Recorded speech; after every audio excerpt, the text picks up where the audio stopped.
So welcome to Ep.4 of my podcast.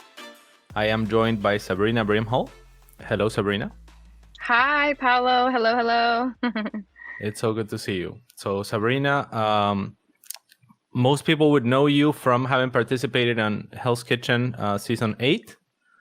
A lot of viewers of my stream, we watched that season and really enjoyed it, and a lot of us were cheering for you. But it's been a long while since then, and it's been a long while to then.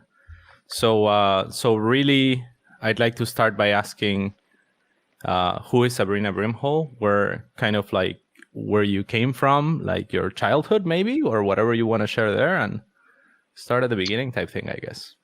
Who am I? Oh my God, that's very deep, first of all. But like, where did I grow up? Okay, so I'm from the Inland Empire. So that is, for those of you that don't know, people that don't know, it's about like 90 miles east of Los Angeles. Nice. I don't really know what the population is now, and I don't think I ever did truly, but like it's a small town, it's like everywhere you go, it's just like franchise after franchise after franchise. And yeah, that's kind of where I'm from. The city where I'm from, Moreno Valley. Yeah, it's called Moreno Valley. Yeah. That's awesome. So what about school growing up? Like maybe how you started cooking, like your first cooking steps? So I came from a family of cooks. Like my grandmother, my dad's mother was just an amazing cook. And I think that everybody says it about their grandma, but like my grandma was just like next level. Like everybody, literally like Julia Childs, my grandma could do anything. She was incredible. So my great grandmother was from Czechoslovakia. So my grandfather grew up on like the straight up farm life, legit, like bartering, all the things. Cool. He came to California when he was like in high school, where he met my grandmother. And so I always grew up sort of having that connection to food where it was like growing. So, they had they had like a couple cows, chickens, things like that. And then on my mom's side, the same thing. My grandfather, when he retired, he purchased an avocado grove. So it's like I've always been connected to really the agricultural aspect of food. Even though I grew up in an area where it was just like the food was just shit, to just put it simply. It sounds like your grandparents then got to cook with like the ingredients as fresh as they come, right? And yeah, they would slaughter their own cows, things like that. Who did that? It was Grandpa? No. So my grandfather would. This is when I was little, right? They would have a cow, a bull, or whatever, and then you call the butcher up. You're like, "Yo, he's ready," and they come and they just slaughter it, and then they just have a huge freezer and that type of thing. But my grandfather was cool. Just like really into chickens. He loved chickens. Yeah. So he was really into chickens. Well, I don't want to say. I feel like you gotta elaborate a little bit. Well, it's really bad. It's like horrible. It's like, like That's back in the day, like people will legit like, like chicken fighting and that type of shit. My grandpa was like, sure. That's like a thing, like no, he I'm was from into Peru. it. I'm from Peru. I have attended chicken fights, let me tell you. I'm not proud, but as a kid, my dad took me to chicken fights. So yeah, I've seen them. My papa, oh my God. He is like, it is what it is, I no shame, it is what it is. But like my my grandma's like super embarrassed, she's like, I can't believe, like she's so embarrassed to the fact that like one of his friends sent him a calendar of his roosters and she like got rid of it. She's like, no, we're not about that life. No, and like, so my so I grew up with like animals and like I just came from really amazing cook. But my culinary career really started when I was like 15. Actually, it started before that, truly. My mom was a single mom and, she worked a lot. And I literally was like, I cannot eat another frozen pizza. I refuse. So I just like started cooking. I really loved watching the Food Network. I grew up cooking with my grandmother. So I really like it just came to me very naturally. But I started on my birthday, like I was like 15, me and some friends, I was like, let's go get banana splits. So we went to our like local Dairy Queen, and while I was there, the owner was there, and he was like, I really dig your vibe. Do you want to work here? And I was like, Oh, cool. yes.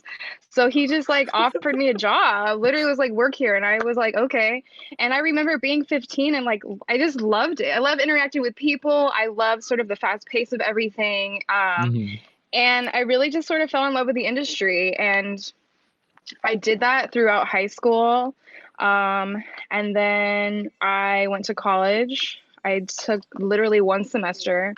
I was working In what? In what? full, just like general ed, really. I was going to like a community college. Literally, I was Okay, going to a okay. community college one semester. And I remember like hating it so much because at the time I was working at Costco. I was Yeah. working at Costco and I was making pizzas, right? Uh-huh. That story is funny too. I got hired, Dude, and when you hell. when you work, I so want when them you all.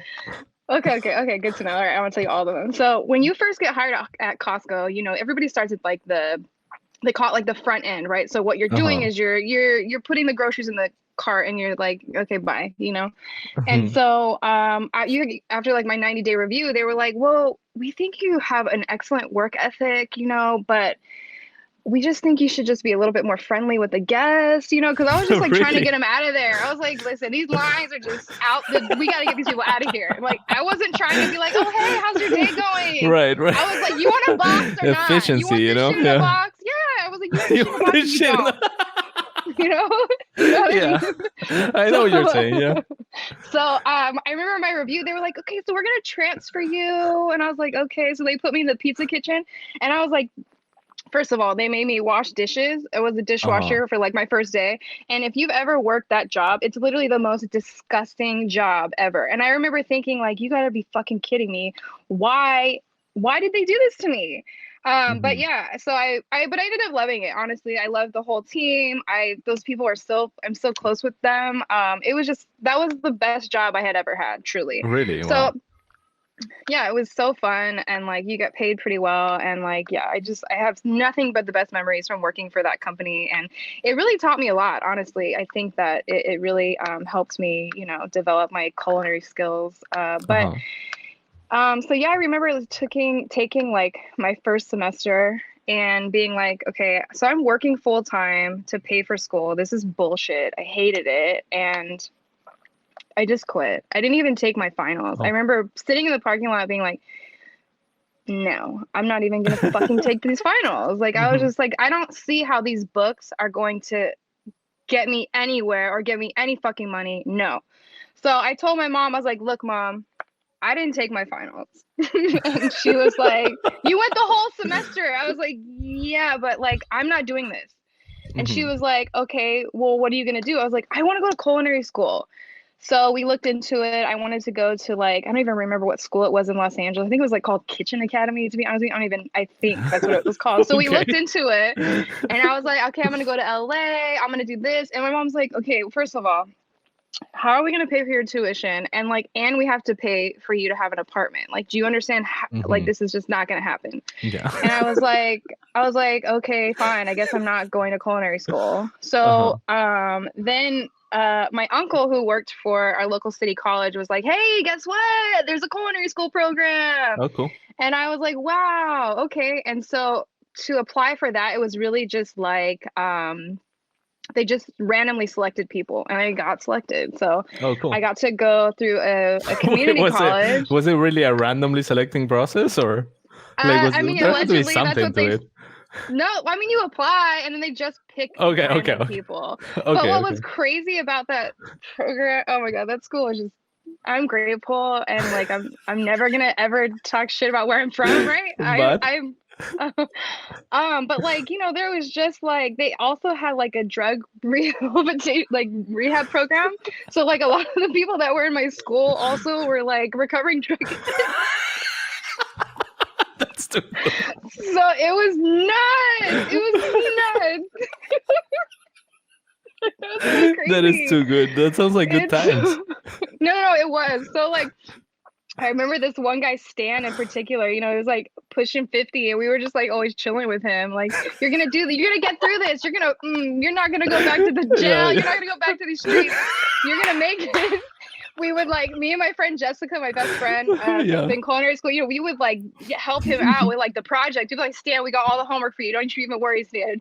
We're gonna, so so yeah, I went to culinary school. It was like a job you couldn't get fired from. And it was just, I didn't really take it seriously. I did, right? I passed. I did, but I just like the instructors, I was like the class clown pretty much. That's what I've been my whole life. I'm just a clown all the time, just trying to disrupt everything and not take anything seriously, But that can be a great thing, I think. I mean, everyone around me always loved it. It was just like the instructors were just like not having it. So right. Yeah.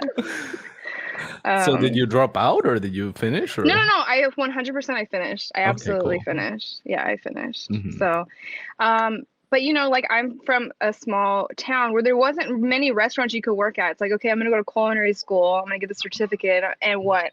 I'm going to go work at like Applebee's. Like what are my options? What am I going to do? Right. And no shade, like no shade at all. No. Literally no shade, truly, but I was like, so I literally pulled one of my instructors aside. I was like, listen, can you give me a job somewhere? Like, I'll go anywhere. Like, I got to get out of here. I got to get out of here. And he was like, okay. He was like, literally, I was like, you got to give me there was no job placement. It was like, okay, you guys want to go to culinary school? We'll give you a certificate. And that's it. It was zero job placement. So I was like, listen, you got to give me a job. Wait, what was this one called? Do you remember the name of this school? The school, yeah, it's called Riverside Culinary Academy. Okay, cool. They actually have a brand new facility. It's like, it's nice. So good. But when I went, I was one of the very first people to like go through the program. So yeah, it was, it was a different experience. It was a great experience. Truly, I'm so grateful. No always 100. No shade. I represent where I'm from. I'm not ashamed of that shit. I'm really not. I'm really not. So, yeah, and I told him, I was like, okay. And I said his name was Chef David. I was like, Chef David, help me out, And he said, okay, well, you can apply for this apprenticeship program. It's at a casino in San Diego. And I was like, okay, let's do it. And he was like, okay, let me set it up for you. I was like, okay, you got to set it up for me and you got to set it up for my best friend. Because at the time in culinary school, my best friend too. And he was like, okay, fine. I'll try to get both of you an interview. So, he did. He got us an interview. Nice. And we drove down there. And yeah, they were like, okay, yeah, sure. We'll take you guys. And we were like, awesome, And then my friend was like, okay, but like, now we have to move to San Diego. And I was like, okay, let's do it. And so, we're like talking to our parents. We're like, all right, listen, we need you guys to co-sign for us an apartment. We need a little bit of help. And my best friend, her name is Jessica, her dad was like, you guys don't even have jobs. I'm not signing a lease to an apartment. You don't have jobs. And I was like, tell him we got the job already. Tell him we got the job.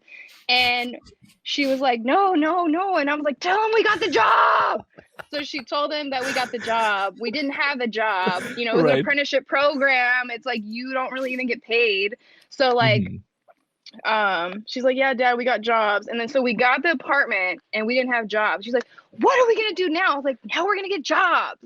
So then we the casino actually hired us, but the only position they had available was like at their fast food burger place. Okay. So we had just finished culinary school and we're literally like, I always tell people it was like SpongeBob, like making hamburgers, and like I felt like SpongeBob, like just if you can imagine the Krusty Krab, all of that. It was literally that. Yeah.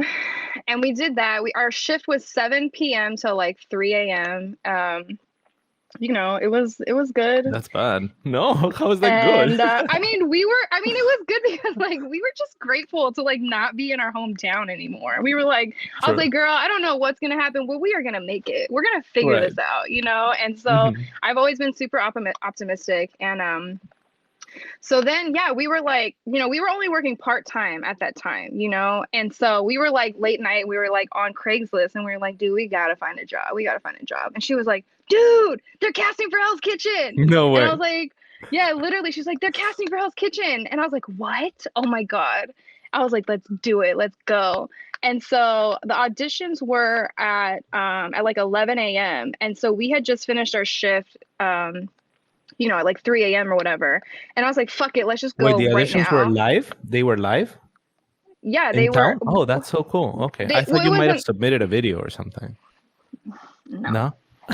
No, absolutely not. I'm going to tell you all about it. So, Good. um, so we drove down there and straight after our shift, we didn't sleep at all, literally. So we went 7 p.m. the day before. We got up at 3 a.m. We drove straight to LA. We got to LA, I don't know, maybe 6 a.m. I was the first person to audition for the Los Angeles audition because I was like, I'm getting on this shit. I don't care. I don't That's so care. cool. It's gonna happen. So Wait, how were you um the first person then? Did you arrive super early or?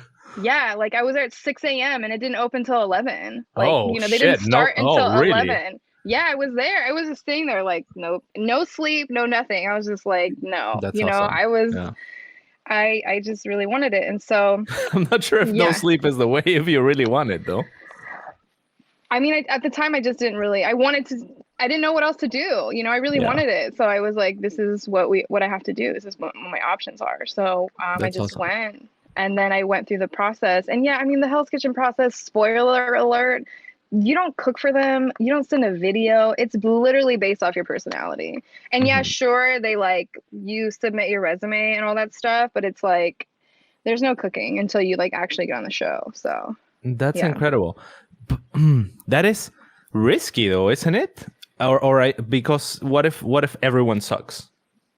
I mean, You a know? lot of times they do. You watch the show, right? Really? Yeah, I do watch the show, but what Right? if? Don't Well, yeah, Doesn't but it all make like you, sense now? I, What? I Where guess, you're like, like, why does everybody just suck? but Yeah, that's not no, trust me.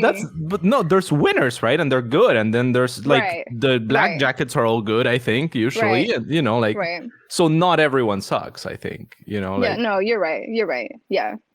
is it just off of resumes? Maybe they make sure that they hire some experienced Well, people, or they do. So then they like, okay, so what they did do is like they came to the casino where I actually worked and they oh, like will like watch you work kind of. oh, okay, So so I mean, yeah, but no, they don't like have you like, okay, cook for us. Let's see what you got. yeah, No, for none of sure, that. yeah. None of that. Hmm. No, none of that.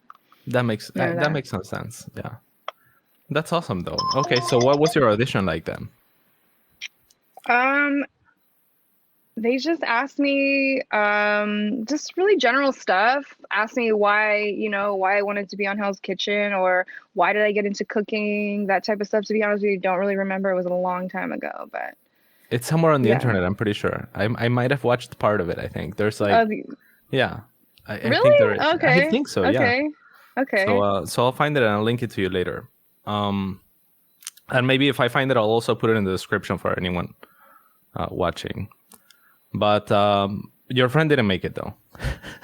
No, she didn't. She's a little bit more shy. She didn't even want to go, she like did not want to audition. I was like, audition. I was like, we went in culinary school, we lived together, and now we can be on Hell's Kitchen together. Just do it. It was like me trying to force her to do it. She did Mhm. not want to do it at all. So yeah, That's she awesome. So she how did you find out when you got it or whatever?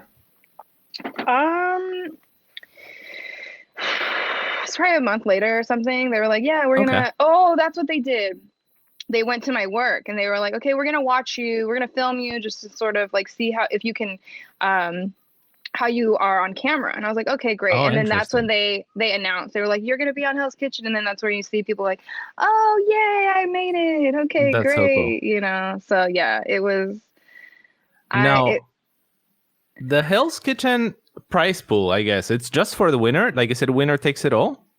Or is there yeah, any other incentive? So there's no other incentive I mean, aside from. you get paid, but it's Okay. like, it's not as much as people would think, truly. But you do Okay. get paid, Well, that's good. That's you do good. get Yeah. paid. So You get a you stipend. Yeah, you totally uh-huh. get paid. Yeah. Yeah. That's awesome. Yeah. All right. So so I guess we've made it to your time in Hell's Kitchen now. And you already answered my first few questions, to be honest. So that's awesome. And did you have an application strategy when you applied? Like when you auditioned, I guess? Did you have anything in mind? You didn't sleep, so surely you thought about something.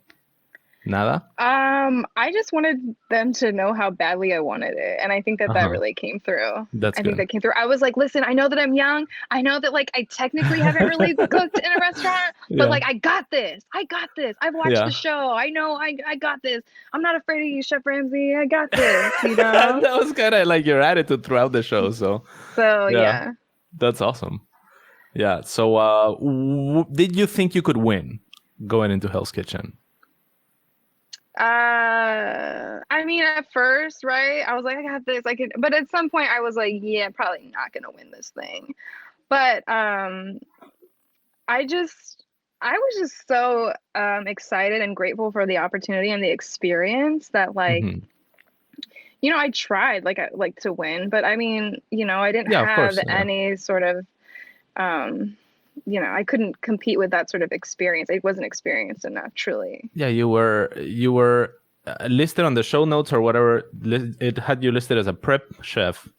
Yeah, What's that's that what it about? Like, was. what's, So when you first work in a restaurant, and you're learning, I mean, literally my job before Hell's Kitchen was like I worked at the fast food place, right? Making the burgers. And then they would sometimes have me come and work in the steakhouse and I would be in the back and they'd be like, "All right, get a lobster." And I'd have to like fish in the tank and get a lobster yeah. out and then like cook put it in the boiling water or the court bouillon or whatever.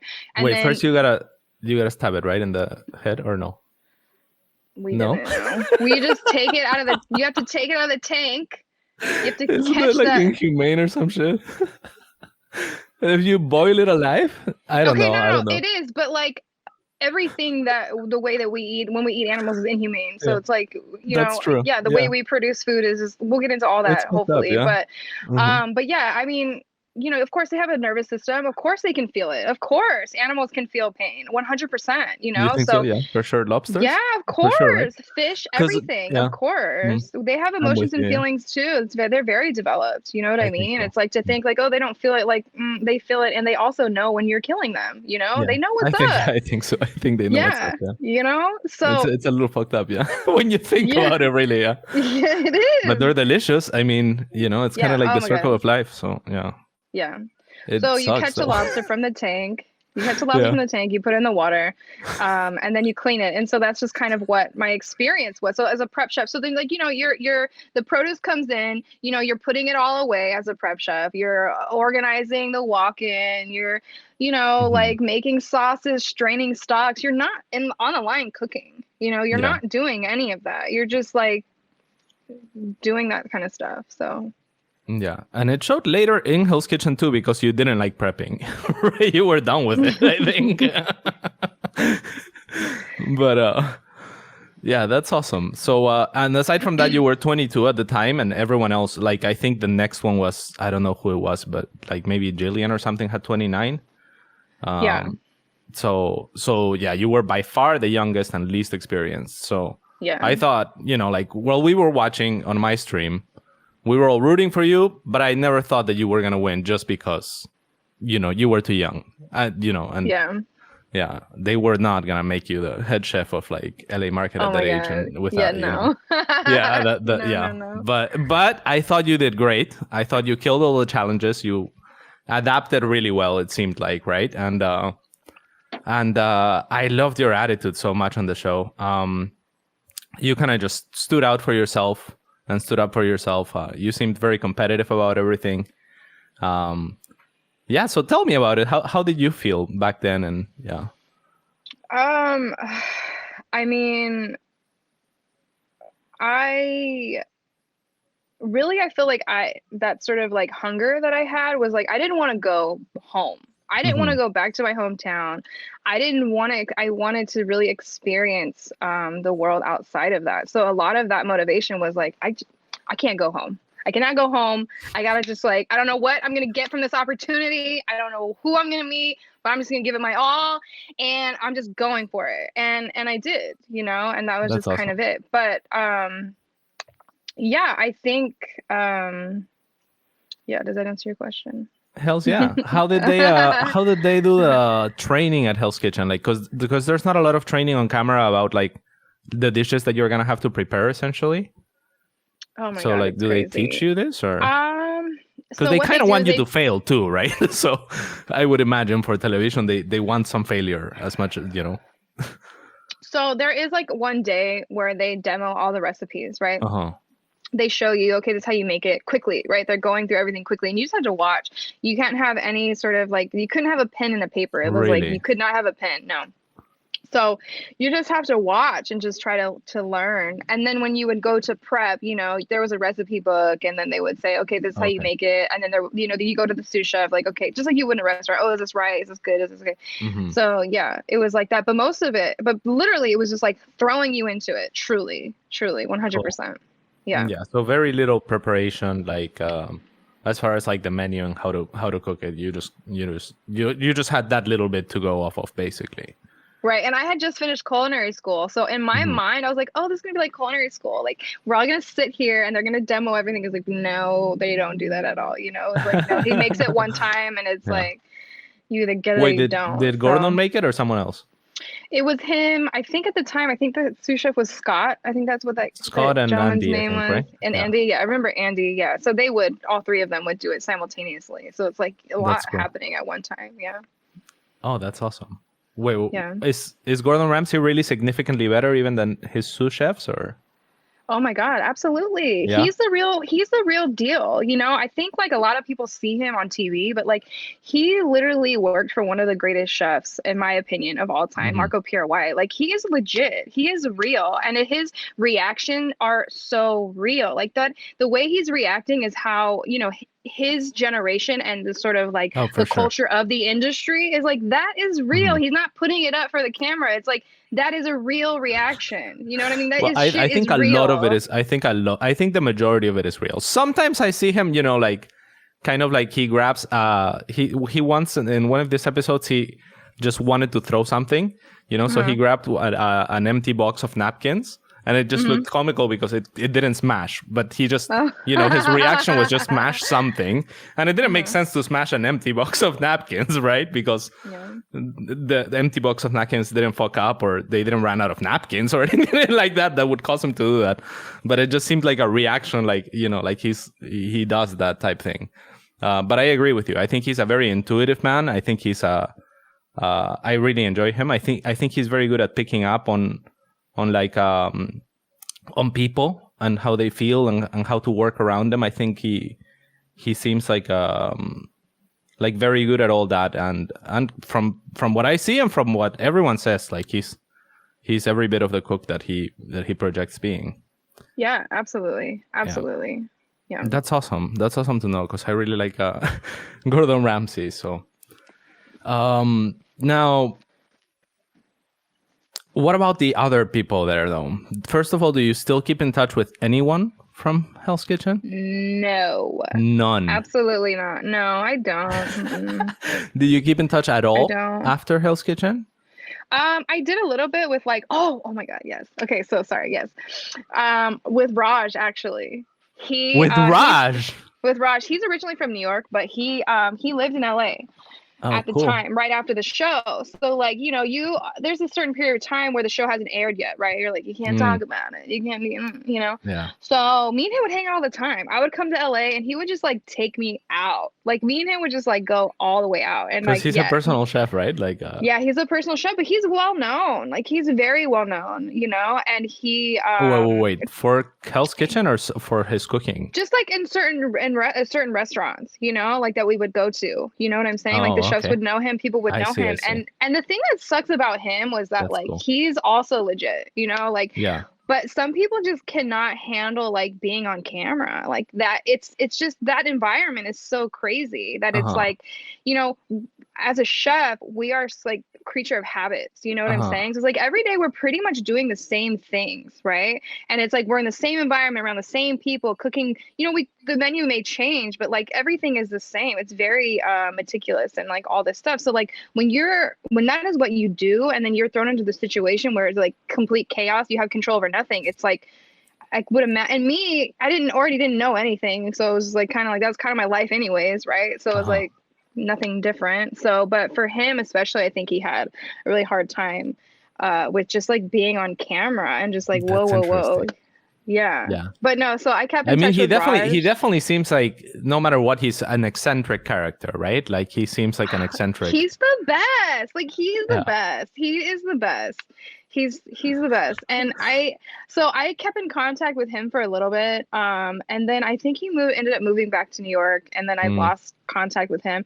I And then see. Russell, I would keep in touch with him a little bit. He would always be like, "Oh, come to Chicago and come work for me." And I was like, nah. So I was like, I want to stay in California. No. Yeah, I'm gonna that's go to pretty funny. All Yeah. right, so So I'll ask about the contestants during the show then. Okay, like what did you think about Vinny? Vinny, that's something that sucked because I really liked Vinny. I really But did. then Like he kind of I betrayed you really, towards the end. It felt like. a little bit because like what sucked too is that everybody. I was young, and I'm Yeah. also like a chick, so it was just like you don't know what you're doing. You don't know what you're doing. You don't know what you're doing. And it was Oh, I just like, see. and no one really ever gave me an opportunity to like do anything. So it was like, anytime we all would collaborate anything, they'd be like, you don't know anything. We're not even going to listen to your opinion. Yeah. You are a kid. You shouldn't even be here. Why are you here? Like that type of thing. Hmm. So with him, it was kind of a little bit of that. But no, I mean, for the most part, we all really got along. It was a really good time. And Yeah. I liked Vinny. He was funny. He was super funny.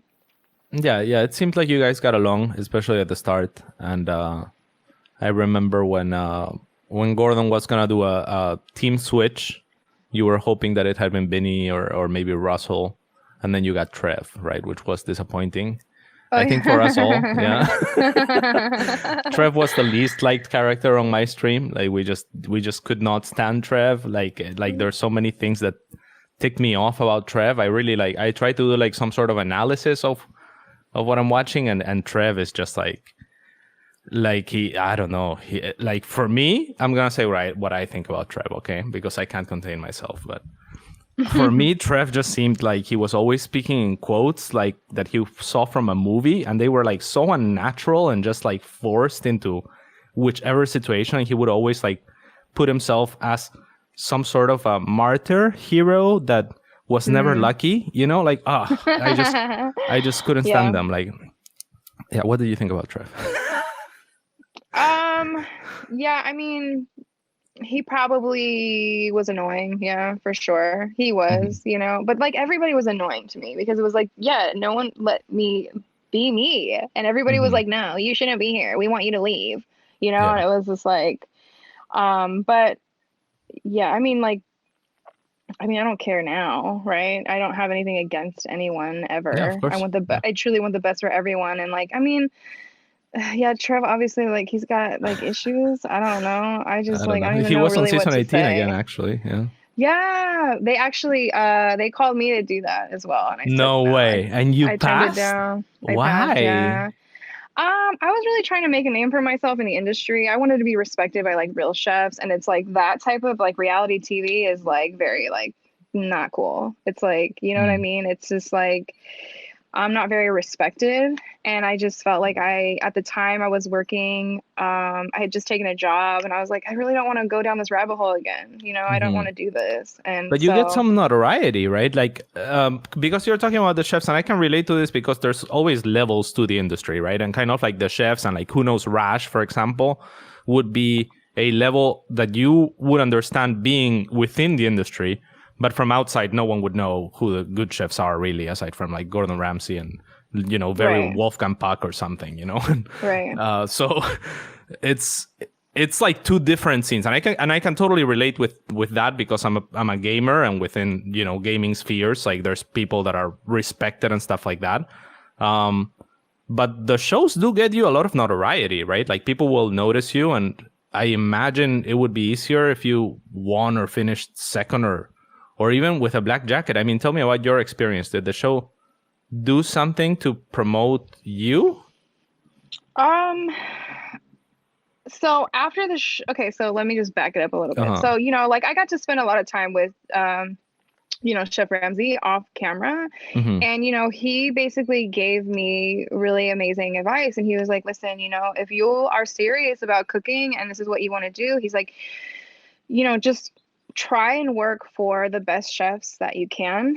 and just really immerse yourself in cooking. He's like, there are going to be opportunities for people to be like, oh, hey, you want to endorse my product, or hey, you want to do this. He's like, but where you're at, he's like, you really need to learn how to cook. You really need to really understand what the restaurant industry is truly like. So after the show, I remember this like ravioli company was like, hey, we want to make a ravioli with you. And I was like, no. And I did. I really took his advice, and I was like, no, like, I really want to learn how to cook. It felt very inauthentic to be like, okay, I'll represent your brand. I'm a chef, because I didn't feel like a chef. I was a cook. I was a cook, and I didn't know anything about how the restaurant industry truly worked. Right. So you do there, of course, you do get opportunities, you do get notorieties, like you were saying, but like at the time, it just felt very inauthentic, because it was like, I'm not a chef yet. Okay. Yeah. I You're still going got a after lot the of real thing. That's what you. yeah. That's awesome. Yeah. That's fantastic. And I think that's the thing too. Prior to being on the show, we ate in like, the like Michelin star restaurants. I didn't even know that type of food existed, to be honest with you. I had Okay. no idea. Okay. Was it like So when game changing for you eating that oh type my of food? God. Yeah. I Yeah. met like Chef Morimoto. I met like all these like really amazing chefs. And I like had no idea that level of cuisine even existed in the world. I Right. just had no idea. So I after still the have show, I no was idea. like, Yeah.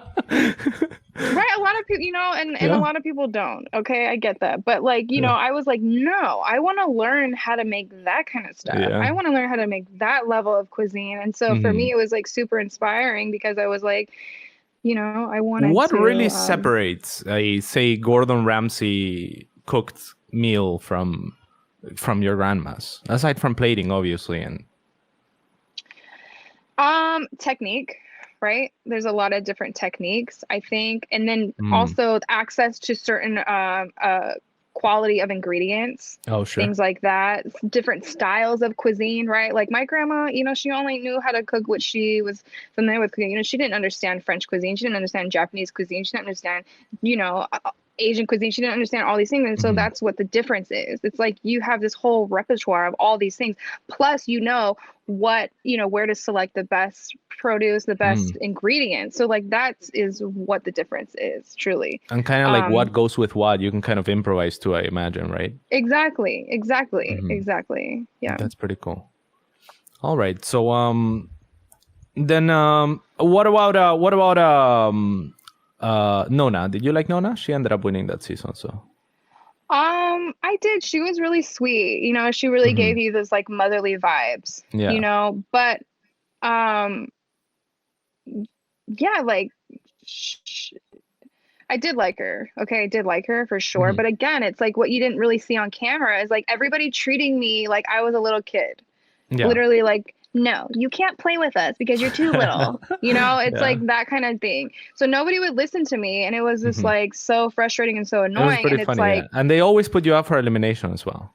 always, literally every single time. Every single time. It was so funny because there's this episode where I think Gordon gives you the choice. Like he was like, Sabrina, you didn't fuck up at all, so now you choose who's going up for elimination. And then when you went to the dorm or whatever, and everyone's sitting around like normal, you said something like, "All right, guys, so who are we thinking for elimination? Other than me, of course." Or something like that. Yeah. It was fucking funny. Thank you. Yeah, it was real. Yeah, they really did not want me there. So yeah, I mean, I have a my favorite quote of yours, because yeah, they're very clever, kind of like, I don't know, it has like a mean funny vibe, like not a mean like vicious vibe, but like a playful vibe to it. Yeah. But there was this one. Oh right, you said something along the lines of, Lisa's been cooking for 30 years. How long does it take to learn to cook scallops? I guess longer than 30 years. That was so great. Yeah, you know what? Here's the thing. Let me just give you a little backstory. So my my mom remarried, right? And so Hmm. my mom's, well, they didn't get remarried. They're just like in a long-term relationship, but my stepdad had 3 kids, right? So it was like, Hmm. now there's 5 of us and we were all the same age. So Mm. like, we talk a lot of shit, you know what I Yeah. mean? So like, I was just like, I had that as a, like, we just talk shit all the time, Yeah. my whole life. So I don't know, that's kind of how I grew up. So yeah, Yeah. like name calling, making fun of it's like normal I almost, grew you up in know? It was Peru, so it was, like, yeah, that is the culture yeah, that we, yeah. it's like For- affection, you know, Yeah. you Yeah, you talk can shit to tell it's someone, affectionate. it's Unless you affection. can't. So If you can't tell, then they think you come off as abrasive or something like that, right? yeah, But yeah, it's a playful, it's a very clearly playful banter, right? Almost, right? yeah. I think Australians would very much appreciate that, or Yeah, yeah, yeah, yeah, just yeah, people with big families, Latin yeah, Americans. Yeah, yeah, I of course, mean, yeah, totally. yeah, I completely understand that, and I actually with my producer, I was talking before the show, and I was wondering about exactly that, and if you had siblings, because I think that's, you know, that's where, and also like you were good at shifting blame, which made me think siblings, right? Or Yeah, yeah, because yeah, so sometimes I remember one time you were up for elimination, and Gordon was like, okay, Sabrina, why should you stay in Hell's Kitchen? Um, and you were like, you know, I have more fire than any of these fucking girls right here. Uh, and then you were up with the quiet girl, Emily, I think was her name. I don't oh yeah, remember. yeah, She okay, was super quiet. And then you were like, but really, I mean, Melissa should be here because the executive chef, and like she fucked up all night, you know. And then you turned to Emily and you were like, Emily, yeah, she fucked up and she sucks. But Melissa, really, she was the problem. I mean, we were laughing our asses off. I just thought it was so great. Uh, but and poor Emily, I did feel for Emily for a second, okay, because she was quiet, so she didn't really like, you know, like jump back at you. She was just like, you know, just a look. But yeah, it was I thought great, and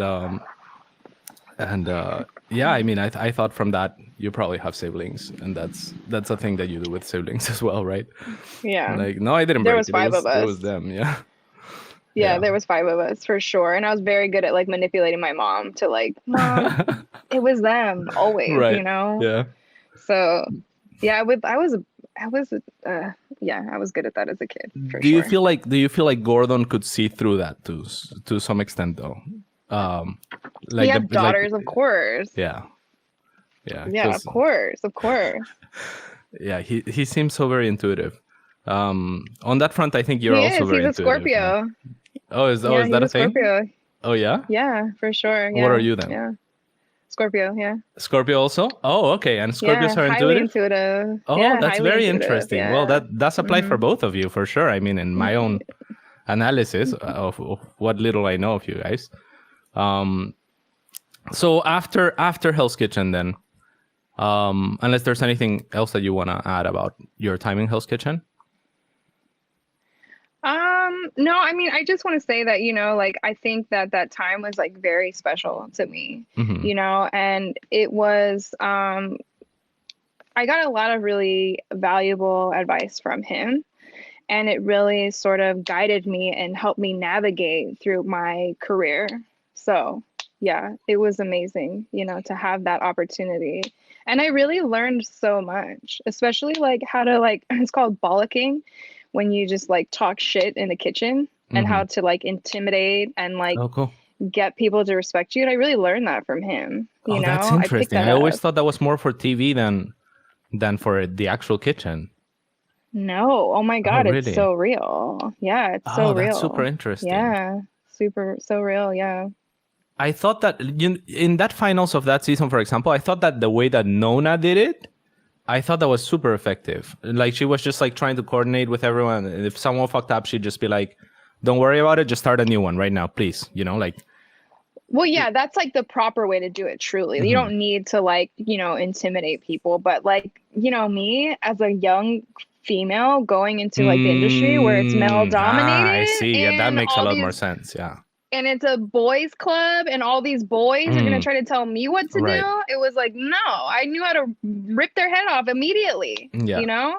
100%. Yeah, there's definitely archetypes, like when people, I think, imagine a chef, like the picture that pops in your head is like a chubby dude, right? Big, huge, just man with a beard, maybe large hat or something. I don't know, but yeah, I could see how how that perception is something that you have to fight against, right? That yeah, that's rough. So that's awesome that you learned that technique then from Gordon, and after you've already talked a little bit about it. But what did you feel after? Like, did you feel like you were famous? Did you feel like you got a lot of notoriety? Did people reach out to you? Were you like reading, or when Hell's Kitchen came out, right? Were you like watching actively or reading forums or? It was super overwhelming for me, to be completely honest with you. You know, my social media was like constantly bombarded, right? And then yeah, like people were just always hitting me up, wanting me to collaborate with them and do certain things with them. But like I said, it felt so inauthentic. I was like, what I'm gonna show up and I don't know how to do any of this stuff yet. What are you expecting from me? It's like, you know, so for me it was just very overwhelming. And I did. I did. I would go places and people were like, you know, people were like, wow, you're on Hell's Kitchen. Can I get a picture with you? Okay. Or people were like, you're that stupid bitch. I hate you. Right. You know, it was like a lot of that. And it was just something that you don't really think about. I just never thought, I didn't really think about how things would be after the show. Yeah. But yeah, I mean, totally all the time. It was like everybody knew about it always, you know. I So would did you never, hate it? Did ever. you? I did. I really did. I hated it. I hated it so much. I really did. I Is really that did. I what? don't want Why? to sound like a brat or ungrateful, but like I did. I No, of hated course. No, it. I I think it's really perfectly did. natural. Yeah, that makes. I mean, that Yeah. makes a lot of sense. Yeah, and people, and it can be very polarizing, right? Like it's like people will have their opinions about you if you expose yourself, and it's gonna be like some people will hate you and some people will love you, and you just have to put up with that. But that's not something that most people have to put up with. In the sense that, you know, like if people are disliked, you just avoid them, right? If you dislike someone, you just don't hang out with them, and if you like someone, you hang out with them. So here it's like you're put through a person while watching a show. Like me, like Trev. Like if I saw Trev on the street, I'd be like, I hate you, Trev, maybe, or at least I'd think about it. I Right. probably wouldn't, Right. you know, it seems insensitive to actually say it, but I'd be like, I hate that guy, you know, Trev. But you would probably avoid him. You wouldn't go up to him and be like, oh, hey, what's No, up? for You'd sure probably not. be Yeah. like, that's him. I'm gonna go ahead and not say Yeah, anything. yeah, of course. Yeah, I'd probably talk to my friend if I was walking with someone. I'd be like, that's Trev from Hell's Kitchen. I did not like him, you know. But yeah, you know, you wouldn't. Yeah, but some people will, and that must have been shocking. Then is that why what we owed your disappearance to? Because you haven't been much active on camera since, right? Pretty much. Yeah, no, I was just like, I really wanted to, my privacy was just so important to me. And yeah, I just like didn't want to be like this reality TV chef, you know? I wanted to be a Okay. real chef. Yeah. You know, I wanted to learn from enter into the real industry and, you know, learn from really incredible chefs. And I did that. So yeah. So what have you been doing then? Tell me what happened after. So after the show, I went and I don't really want to exactly say who I worked for just Okay, that's because fine. I'm not trying to, you know, Name do drop. that. But like, yeah, exactly. Right. So I worked in Los Angeles. I've worked here in the city for 11 years now. I've worked in the best restaurants in the city with the best chefs in the city. And now I work as a private chef. So I'm That's cool. self-employed. So yes, it's amazing. I'm so happy. I love it so much. But yeah, I just wanted to learn as much as I could, and I just didn't want any attention for it. You know, I didn't want any of the attention. So That's incredible. yeah. And then you started a YouTube channel though recently. So it seems like you're opening back up to where you are in the place now that you want it to be, and you feel comfortable teaching others, or you feel in a position where maybe you can influence others and show your cooking to others, or? Yeah, so yeah, I'm just gonna back it up a little bit. Mm-hmm. I was working in restaurants up until about 2 years ago. Okay. And my father actually passed away. Oh, He sorry. almost died away. Thank you. It just felt like he just died suddenly. He had some heart issues and then he just passed away. And I was, for me at the time, it felt like I was just really at the peak of my career. It felt like I was just really starting to make a name for myself, working with really great chefs and things like that. And the grieving process is real. If Of you've course, yeah. ever experienced that, and I really went into a dark place. My dad died and I woke up and I was just like, I literally didn't want to be a chef anymore. I didn't know what I wanted to do. Um, and I really, like, for the first time in my life, I experienced depression. And a lot of things had come up from, being a child and things like that. And I really felt like, okay, maybe now is the time to deal with this. So I started seeing a therapist. Cool. And, I really put my mental health first. And, when you start to see a therapist, the first thing that they do is they're like, okay, well, let's send you to a psychiatrist. Let's get you some drugs, And I was very like, I don't know if I want to do that because, the craziest thing about depression is that, like, that this is not yourself. You're like, this is Mm-hmm. not me. This is not me. And I knew that eventually I would get back to myself. Yeah. And I was like, no, I don't want to take any pharmaceuticals. Zero. I don't want to take antidepressants. No. And again, no shade and no disrespect for people who do, because it is helpful for certain people. But for me, I was like, no, I'm not doing that. So I decided to go the holistic route, and I really started to educate myself on, like, food, really, because my dad died of congestive heart failure and I wanted to learn Mm. more about that because I was like, okay, is this how I'm gonna die now? Like, do I have a bad heart? Like, what's That'd be going bad. on, Yeah. and for the first time, when you go to culinary school, when you work with chefs and you work in the industry, nobody's teaching you about nutrition. Nobody's Mm. teaching you, like, oh, well, this ingredient comes from here and there. Oh, and it also is great for your digestive system, right? Mm. No, this does not exist. Chefs aren't in restaurants being like, how can I make this healthy? It's like, it's very unhealthy actually to eat in restaurants, right? And that they're very detached from that. So I really immersed myself in, like, nutrition and really understanding, um, how food is turned into energy within the body and, like, what is Mm. actually good for the That's body, cool. right? So Mm-hmm. my dad's passing really inspired that. And yeah, I met a friend. I came across the work of Dr. Michael Greger, Michael Pollan, Anthony William, and their whole thing is, like, healing with food, and Cool. a lot of it is like you can heal your depression with food, when you're Mm. going through, certain things. Well, there's different types of depression, right? But what I was going through was, like, circumstantial. It was, like, associated to, like, my father's death. And I started noticing, like, okay, well, I'm not going to take these pharmaceutical drugs, but if I drink, and I adopted, like, a plant-based lifestyle, and I started to just see a huge transformation and shift. Mm. I started to just feel almost better. And yeah, I was doing that. Then I was like, I'm not going to go work in restaurants because it's extremely toxic. The industry is so toxic. It's just so bad. And I just didn't want to do that anymore. And I was, I'm always at the farmer's market.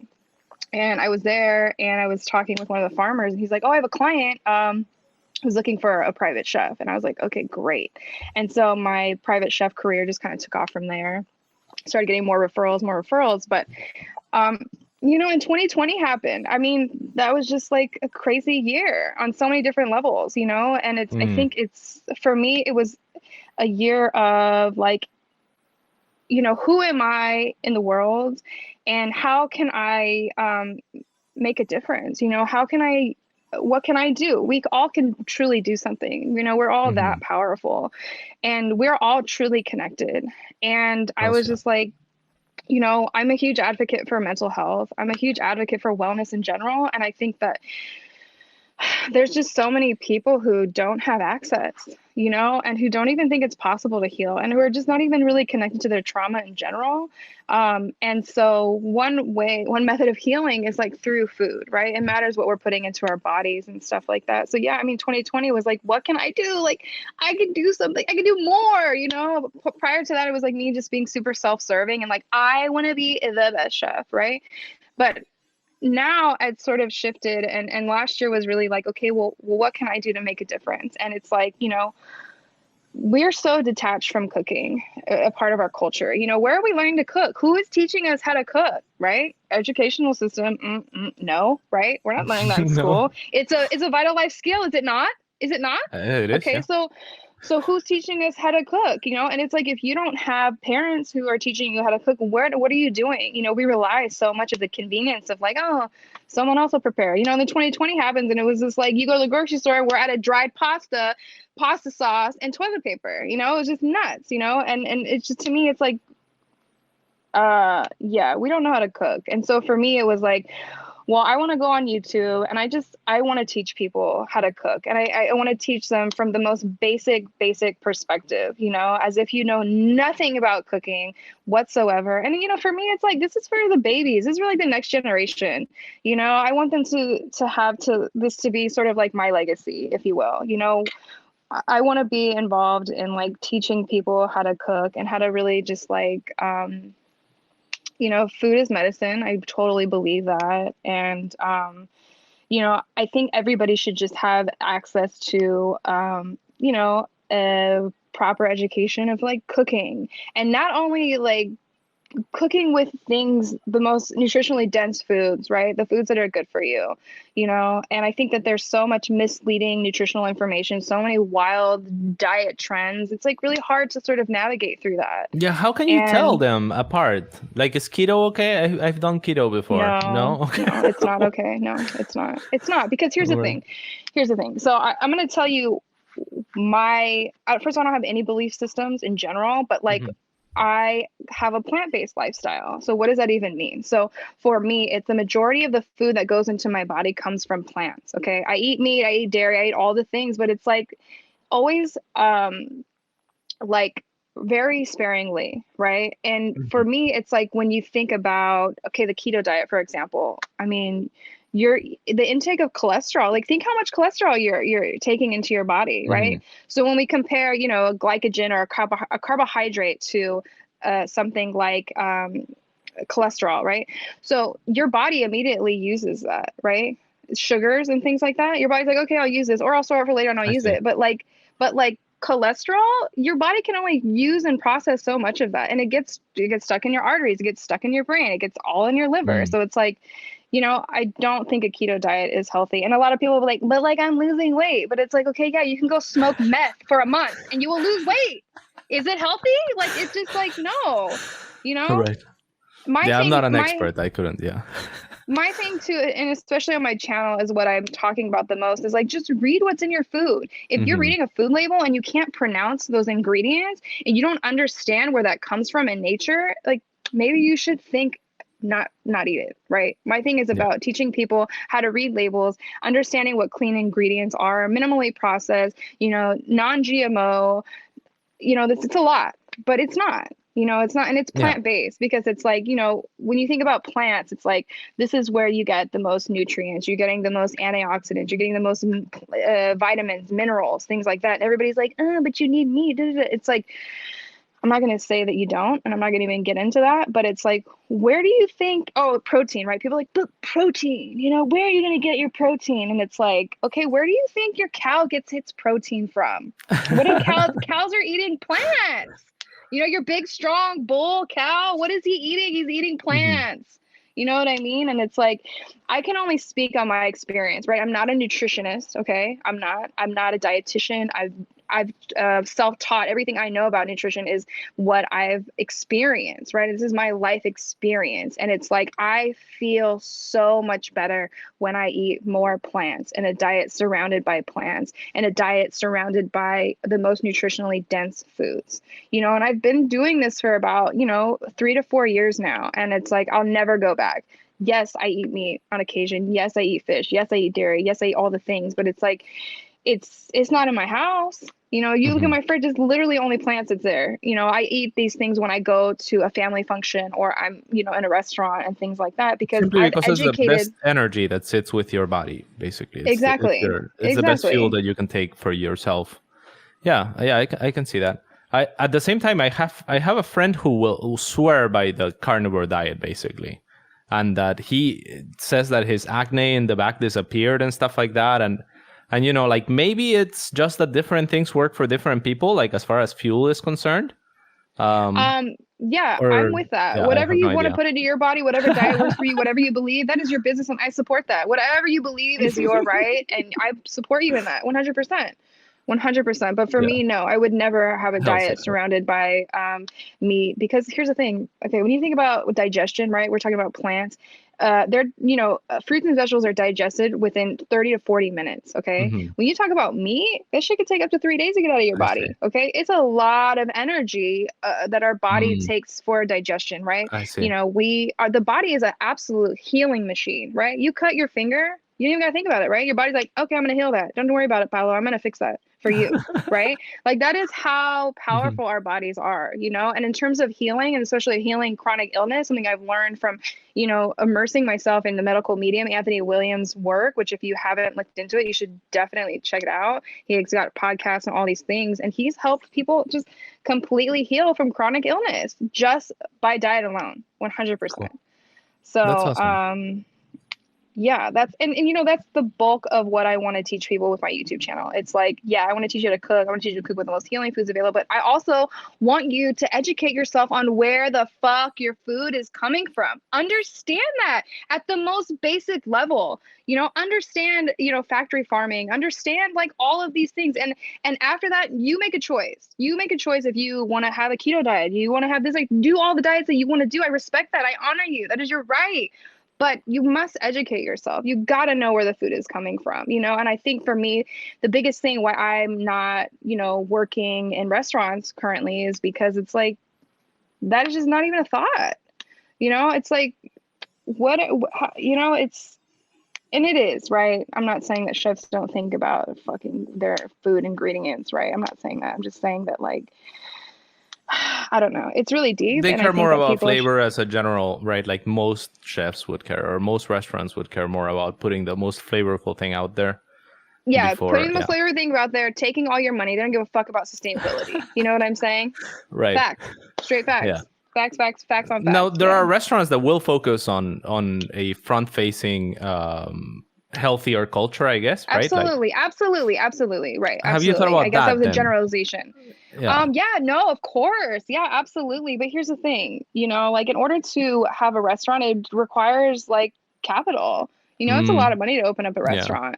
You know what I'm saying? And it's and like especially until during I COVID, meet right? It's yeah, yeah, and until I meet people who are like, yeah, we want to give you all, we want to give you X amount of money, and you know, then I will turn it into even more money. But until then, you know, I'm happy with what I'm doing. And I think for me is I just have a huge like calling to like really want to teach people how to cook. And like, you know, YouTube is like, oh my God, like it's such an amazing platform, you know. And yeah. I think that I want to teach people how to cook. You know, I think that That's that's awesome. where my Yeah, you heart have is. two Yeah. videos or three now? I've watched two. I only have two now. I'm gonna be uploading another one soon, like within the Yeah, next I few mean, you just days. started. I think it's going great. So yeah, her channel is Cook with Me. Sabrina B is what you have to type on YouTube, and then you'll find it, right? Pretty much. Yeah, cook with me, Sabrina B. Yeah. Yeah, hells yeah.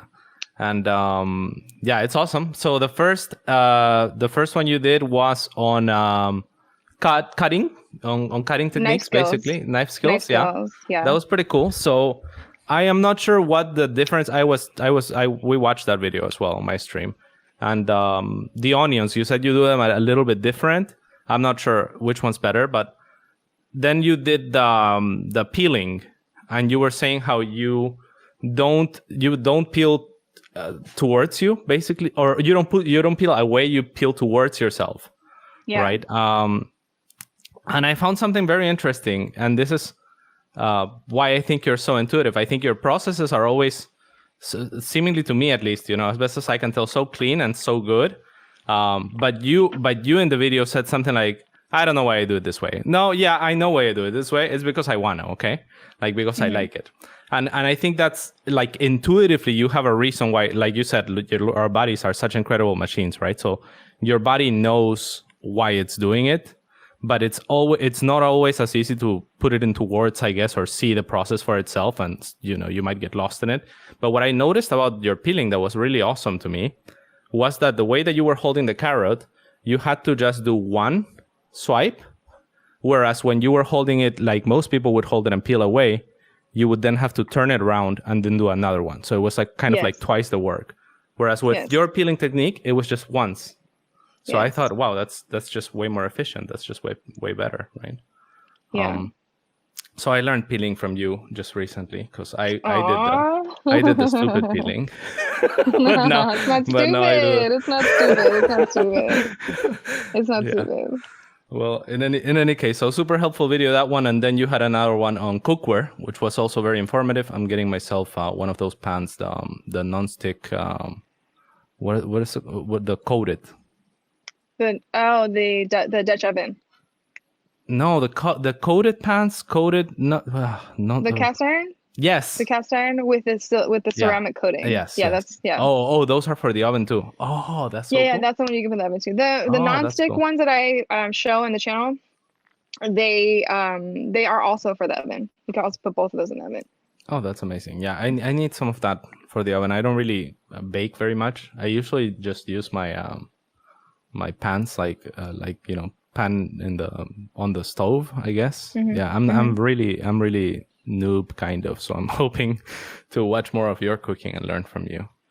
So I'm really looking forward to that. And and that's my target audience, honestly. It's like, if you know nothing about cooking or nutrition or just like wellness in general, it's like, you are my audience. You know, you're the people that I'm making this content for. You, Paolo, you. People that's like amazing. You.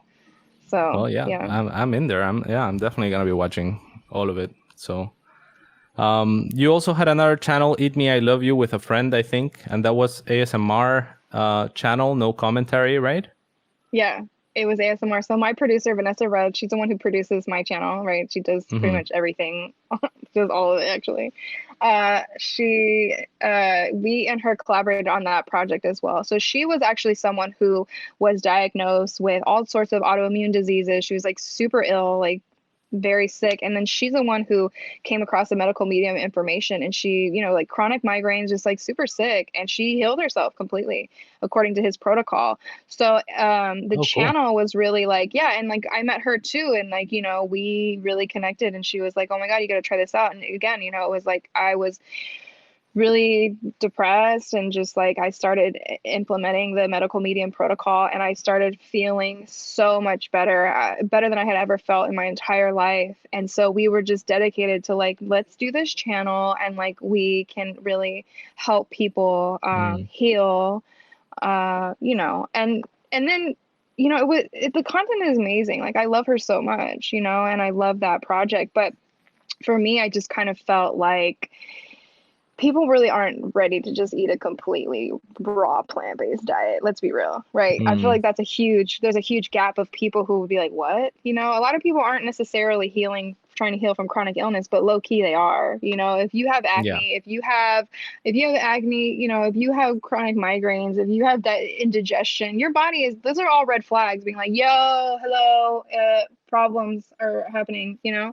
So we all are chronically ill on a low level, you know what I mean? And it's like, so what? And I feel like, correct me if I'm wrong here, but I get the feeling that a lot of the time, like if we go get prescribed something, it's kind of like addressing the symptoms more than it's addressing the underlying problem a lot of the time, right? 100%. Yeah, absolutely. 100%. You go to the doctor and it's like, oh, you're diabetic. Oh, well, here, I'll give you this medicine you can take forever. You won't be cured from it, but let's put it in your pill box, and then you have a growing pill box, right? Exactly. And then, or you can change your diet and you can cure yourself. Right. It's that simple. But that's what they don't tell you, right? Because it's, I guess it's because then they would lose a customer, I guess. I don't know, who knows? But, you know, it seems as if, a lot of this, and I think this mentality is a lot more prevalent in the East than it is in the West. A lot of preventive medicine through just, you know, eating healthy and they do a lot of absolutely drinking like yeah, warmer water, for example. I think just simple shit, In So the US, we are dying from, oh shit, excuse me. We are, we are dying from things that are caused by our lifestyle. These are mhm, lifestyle diseases. Spoiler alert. I don't know if people want to hear that, but it's like, yeah, yeah, we're dying from like heart disease. You know what I'm saying? It's the number yeah. one thing that's killing us in this country. It's like, it's crazy. It's madness. But yeah, and then you go to the doctor and they're like, well, heart disease. Well, yeah, I don't know what to tell you about that. Sorry. Here, take this pill. Take this pill. Yeah. Bye. So It's kind of the same with um depression too, right? Like they usually offer you some sort of medication. I've also gone through depressions. I think that everyone to some degree goes through depression because from my perspective, in order to have an upswing, you need a downswing to tell the two apart. So depression is just kind of like the lower part of, if you know that you can be exalted, then you know that whatever is at the opposite of that has to be something like a depression. But for some people it lasts longer. So for some people there's like clear triggers. For some people, it becomes undesirable or just not functional for like society because we live in a society where everyone has to work 5 or 6 days a week at a certain time. So depression is not convenient for a lot of people in that sense when it is made too long. But yeah, it feels like a lot of it is they just give you patches type thing, and I also didn't take the medication because I thought about buying some medication, and I actually bought some. I don't remember what it was. I mean, no shade or anything, I think it was Lunesta or some shit. I don't remember, and I tweeted about it because I'm somewhat public, right? So I tweeted I'm trying this medication for depression, and while no one really spoke because depression is not something that people usually speak about or speak up about, right? While no one really replied like, "Oh, that's a no-go," I got a couple of DMs, a couple of private messages where where one of my friends was like, "Oh, I've tried that," and like I got some, I like, he had a really scary story where he said that short after taking the medication, he was reading a book and the book told him to kill himself. And, and that was just like, yeah, okay, I guess I won't be taking that because, yeah, and that's the kind of shit that people don't talk about. And it's pretty scary. it's But so yeah. scary. Yeah, and that's the thing. It's like depression for me, it's like it's caused by trauma. You know what I Mm-hmm. mean? It's caused by trauma. I mean, like when I went to therapy, I had a therapist, and it was good, right? She gives you a bunch of tools. She's like, you should read this book, or, oh, you should do this, And I think for me, why therapy was so helpful was because it helped me like normalize what I was going through. My therapist made me feel like, oh, no, yeah, it makes sense why you're feeling this way because you went through X, Y, and Z, And then it was like, she's like, why don't you try like a group therapy? And so, yeah, I was in a therapy group with like a woman who literally came home and her husband was murdered, shot, and killed. She came home to her husband dead in What his the car, fuck? her car, right? And it's like, Wow. how do you deal with that? Right. How do you process that? How is your life ever normal again? You know what I mean? And it's like, so we have so many people suffering from so many different things, Yeah. and it's like, yeah, and there is a huge stigma. It's like, oh, you're depressed, you're fucking crazy. Go take your fucking crazy pills. You're fucking Mm-hmm. crazy, right? And it's like, no, people are traumatized and people don't know how to heal from their trauma, and yeah, it's tragic, truly. Yeah, completely agreed. So, yeah, that's awesome that you're trying to make a difference on that front, though, and healing people with food. Did you ever try other things like meditation, yoga, or anything like that, or was that not really? Yes. Are you kidding Yes. me? I meditate every day, twice a day. Meditation has saved my life. Are you serious? Awesome. Yeah. Absolutely. Yeah, meditation is incredible. Yeah, Hmm. breath work is amazing. It helps to really Definitely. move sort of energy and stuff in the body. And like, yeah, I'm very much into spirituality and like all of that, Oh, that's awesome. 100%. Yeah. Yeah. Yeah, me too. As Yeah. you can probably tell by my background, it's very. Wait. Actually, it's not even fully on here. Oh, there you go. Nice. Yeah, totally. I mean, we are creating our reality with our thoughts. We are Hmm. powerful beings. I This is an agree. incredible time in history. We are going to see some amazing things in our lifetime, and I believe that. And I think that I want to be a part of that. I want to be a part of like making a difference in the world. And for me and my content, the intention is connecting with people who want this information. Yeah, sure. I want to go viral. Yeah, sure. I want all the things. But ultimately, it's about really how can I add value to the collective consciousness? Like, what can I personally do? It's like people don't know how to cook, Hmm. and it's like such a vital life skill. And especially if you're suffering from something like depression, there's things that you can do just by simply staying hydrated, by having green juices, by staying away from chemically processed foods. You're gonna feel better. You're gonna feel better. You're gonna think more clearly. You're gonna sleep better. There's just so many benefits to, yeah. I But yeah, completely agree. definitely. I mean, low key, I eat like shit right now, so I really need your channel to post more videos, because Yeah, and But no, I and I there's totally agree. I mean, that makes perfect sense. yeah. Yeah, I'm putting out as much content as I possibly can. I'm a working chef. I'm out here. I work. Eventually the goal is to like do content full time, which I will absolutely get there. I believe that. But I'm starting at the beginning. Like I'm not putting out a recipe video until everybody understands what spices are, what cooking oils you should cook with, what salts you should use, how Oh, to. can you give me a sneak peek on the salt? Because I have like two different salts in my So pantry. you always want to use, we always want so there's a brand, it's called Real Salt. It's my favorite salt. Real It's salt? it's from Utah. Yeah, it's called Real. It's a brand, it's called Real Salt. And so you want to have, so like you don't want an iodized salt.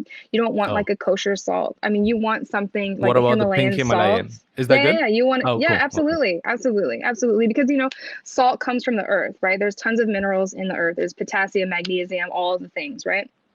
And when you're cooking, you can cook with salt that has those things. So you're adding that to your food rather than adding, iodized salt or a kosher salt, which literally is just sodium. Mm.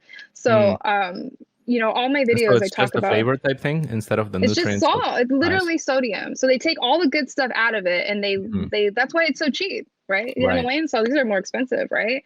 Because Ah, this is the good stuff. It's mhm. harder to source these things, right? It's easier to just like make all this processed bullshit, right? Because that's how industrialized food is at this point, right? Yeah. But uh yeah, We're so Himalayan salt immersed is in that great. culture that it's different. It's so difficult to see, I guess. And I guess when you're like a kid, right? Like your shit just works fine anyway. But like it's like you can run and you can do anything and you can eat anything, and it doesn't seem to make a difference in how you sleep. Like when you're like like fucking 6 to 12 or something.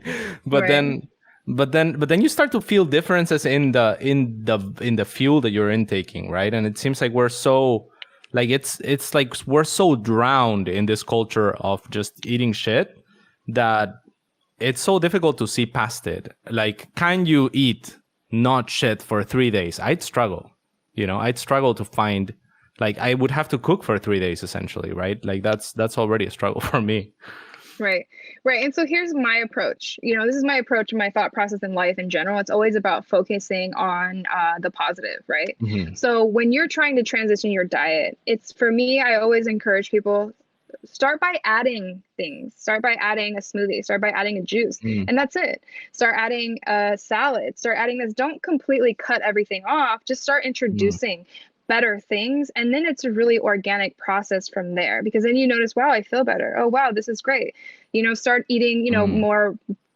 I recently did a live on my Instagram about like hangry hacks, and it's just like eat an apple, eat a banana, like keep, just eat fruit, eat, but really just start by adding better things. And I'm going to do Yeah, all the videos, like all of this stuff. Like, trust me, there's so much I'm working on. Yeah. that's awesome. Meal I am so planning. hyped. I want to show you how to like meal plan. And it's not like, like, ugh, like I can't think of anything worse than like the way people are doing it now, which like obviously no shade, whatever works for you. But like where it's like you are literally prepping the same thing and you ate the same thing all day, like 7 days a week. I literally can't think of anything worse than that. My If I roommate, my believed roommate does that. if I believed in hell, if I believed that hell was a thing, that would be my personal hell. Would have to eat the same thing for lunch, the same thing for fucking dinner. Like that would just be it for me. So, Yeah. you know, I show you where when you take your produce, right? Or whatever, you clean it, you cut it maybe, and you take little shortcuts, but every day you're cooking, but you're cooking small amounts and you're cooking fresh foods. You know what I'm saying? Does that make sense? Where it's not like you don't Yeah. spend one whole day meal prepping and you're whoever does that, whatever. It's some people only have one day, you know, some people are so Yeah, busy, yeah. but it's My like, roommate, yeah. My roommate does that, yeah. yeah, And some people also don't care about the flavor that much, I gotta say. Like I have a yeah. friend who just has like no preferences almost. And they, they're like, yeah, I mean, whatever. And I had another friend that I lived with that ate a chicken, a chicken, a chicken burger or something, like microwaved even, every single day, like Monday through Saturday, like for lunch. And he was so good at it that he knew, like he had like techniques for like putting the ketchup and the mayo so that the mayo would hold the ketchup in and then would put the bun in, and then he would put it in the microwave and he would know like how many times it was going to rotate in what amount of time, so that like I don't know, like he was very good at microwaving his chicken sandwich. But he Yeah, did that every single day. And I was like, yeah, don't you want like something different? He's like, I don't really care. So yeah. some people are blessed like that, I guess. I mean, Yeah, but I'm that way too. I'm that way, honestly. I think that you know, for me, I used to like, you know, we're taught like, oh, food has to taste really good. That food tastes good, and then that's why you eat it. That's it, you know? And so for me, you know, like every day I have like my daily routine is like the medical medium, you know, one where it's basically like honey lemon water in the morning, celery juice. Then I wait, have a wait, wait. Honey smoothie. lemon water. Honey lemon water. Why? Honey lemon. So you Because I have like all of like, those. okay, yeah, so you basically take raw honey, right? A local Uh-huh. honey is preferred. Go to your local farmer's market, eat honey that is Does in it your matter if it's like ecosystem that's around clover or you. bees or whatever? Just something that's raw. Okay, you want something Okay. that's raw. Okay, and so you just take a spoonful of that, right? And I have a kettle, a tea kettle, so I get heat water. I put a juice of a whole lemon in there. I put a big heaping spoonful of the honey in there. I have that. After that, I have a few things. I'll have like a turmeric shot, or I'll have, you know, a green juice. Wait, Usually it's turmeric, celery turmeric, juice. turmeric tastes Mm-hmm. kind of weird, Turmeric. right? It Turmeric. does, but you can take turmeric, you could take turmeric, you could take ginger, you can squeeze a shit ton of Mm. lemon. You can also add Okay, okay, honey. There's things you can do, but it's a shot. Just take it. You drink okay. tequila, now you Yeah, drink alcohol, right? I mean, you can take a shot of whiskey, but yeah, you you're can't take right. a Yeah, shot of turmeric and ginger. I mean, come on. that's a good point. Yeah. You know what I mean? It's like, Hmm. come on. So, and then I'll have a smoothie, a green smoothie again with like a shit ton of spinach. I always put spinach, dates, mangoes usually. Oh, mangoes. Oh, that sounds good. Yeah. Yeah, right. And so a huge one, like a huge mason jar, right? A big boy, 32 I see. ounces. Okay. And then after that, after usually about Whoa, that whoa, whoa, time, whoa, whoa. You drink all of it at once, or do you just keep it no, like throughout the throughout day? the day while Oh, I'm okay, working, cool. usually while I'm working, you know, and So like um, first half of the day type yeah, thing. the first half of the Okay. day. And then like if I'm still hungry, I snack on, you know, raw cucumbers, apples. But my point is that like, yeah, every day I'm not like, yummy cucumbers. I'm like, no, I know that these cucumbers are hydrating. They have electrolytes. I know that this apple is good for my adrenals. It's going to feed my fucking Hmm. brain, you know, and so and my liver as well. So it's like, that is a thought process of like, Yeah, okay, yeah, maybe I don't like, you know, the way this tastes every day, but it's like, you know, I know the benefit that it's giving to my body. So that's that's awesome. kind of what yeah. And so, yeah, Hmm. like I eat a shit ton of kale, lots of kale salads. They're delicious, of course, but it's Are like, they though? I only like kale like in oh, the I can't wait oven, till, oh, I can't wait. I wish I could just make you a salad right now. I wish I could. Yeah, me too. I wish I could. I wish I could. All But right. yeah, I Well, mean, what kale do is, you put like lime juice or something in the kale salad or? so I'm doing a video about this. Okay. Oh, So I'll talk nice. about it here. But Perfect. so, do you like dates? I love dates. Okay, great. Amazing. Right? They're sweet, right? They're yummy. It's like nature's candy. No, right? So one of my favorite vinaigrettes, especially so when you have something like kale, right? It has all these like sort of grassy notes. The texture can be like I don't know, is abrasive the right word? I don't think so, but what would you say? It's tough, right? It's kind of a lot. So there are a lot of techniques that you can do to make it more malleable, more, better. Hmm. So dates is one of them, right? Because anything sweet and acidic will balance anything that tastes like grass, right? I I see. like the grassy notes of kale. I like it. Okay. So I make a vinaigrette and it's literally just dates, lemon juice, um, dates, lemon juice, olive oil, salt. That's it. And Nice. what you do now is you dress the kale, but as you're dressing the kale, you're actually massaging the kale. Like this is an actual technique. So you're literally like kind of, squeezing That makes it less bitter. the kale, and you're basically tenderizing it. So it's Oh, not as like tough, I right? see. So now you've balanced those grassy Mm, green notes, and now you've also tenderized the kale. So now it's a whole completely different thing. I see. And I see. what's amazing about kale as well, like compared to like a leafy green, is that, now you have this kale marinated and you can put this in the fridge and you can eat it a day later and it will still be good. Where if you had something like a leafy green and you dress it, right, you have to eat it immediately because it will literally be soggy within, 20 minutes or so. But so yeah, I'm gonna give a lot of techniques on how to make nutritious food fucking delicious. I'm gonna fucking That's blow your cool. mind with And you've, vegetables, like yeah, that's truly. amazing. And you've Yeah. touched on something very interesting, which is that food isn't always just necessarily about the taste, but also the texture, right? Like it's like you're intaking a whole experience rather than just your taste buds. It's like visual and it's the texture and the smell, and all of that contributes to your experience and what you ultimately think was delicious or Yeah, not, right? absolutely. And I think especially too is the way that it even looks, like you just like throw something on a plate, I don't know.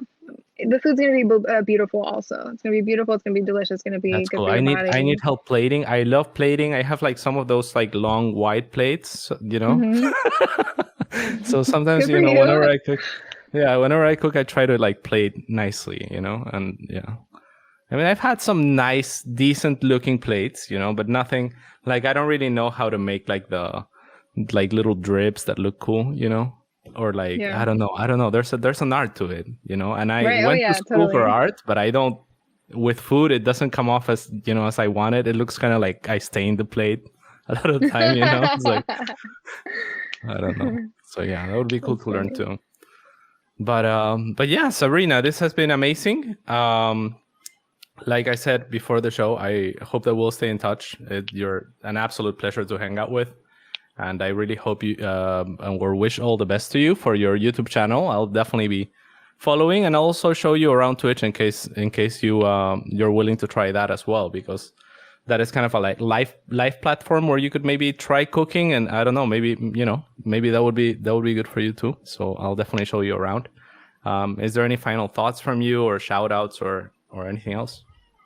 I just want to thank you so much for inviting me to your podcast. This has been so amazing. I think that I really appreciate the support, and yeah, I'm just really trying to get this information out there, as organically as possible. I'm not trying to force anything onto anybody. It's like, if you want it, come and get it. If you don't, bye. It's like, Yeah, yeah. So, yeah, I feel like I'm really standing in my purpose. I feel like this is what I incarnated into this life to do. And this is what I want to fight for. I'm an advocate for health. I'm an advocate for wellness. I'm an advocate for mental health. And I'm also an advocate of like, yeah, know where the fuck your food comes from. So, yeah. that's amazing. Thank Yeah. you so much, Sabrina. And that's gonna do it for the episode. So thank you very much, everyone, for watching, and we'll see you next time. Bye.